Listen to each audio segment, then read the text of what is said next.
Gentleman from Louisiana is recognized for 2 minutes. Thank you, Madam Chair, and I thank the gentleman from New York for yielding. Let's look at President Obama's record after his first 3 years. President Obama has left us a record of debt, despair, and downgrades. And here we are today debating whether or not President Obama is able to go grab another $1.2 trillion that he adds to the debt of our nation that our children and grandchildren are going to have to pay. The reason we were downgraded is because President Obama himself has still refused to put a plan forward to balance the federal budget. His budget that he purported and pushed forth doubles the national debt in his first 5 years. And, of course, then he becomes the first president in the history of our nation to have our debt rating, the debt rating of the United States, downgraded. You know, you look at the despair as Americans are trying to get jobs.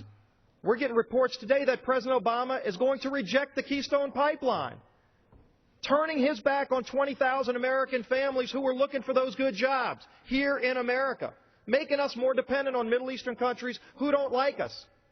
You know, the Canadians, who are a good friend of ours, wanted to send oil down to America. That's oil we find from Middle Eastern countries.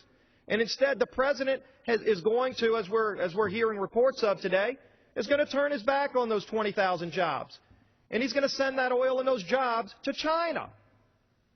Now, how preposterous is that? As the President's trying to rack up more debt on the nation's credit card, which we're debating here today, at the same time, he's turning his back and running 20,000 more jobs out of this country. That's the record of this administration. That's what President Obama has given us.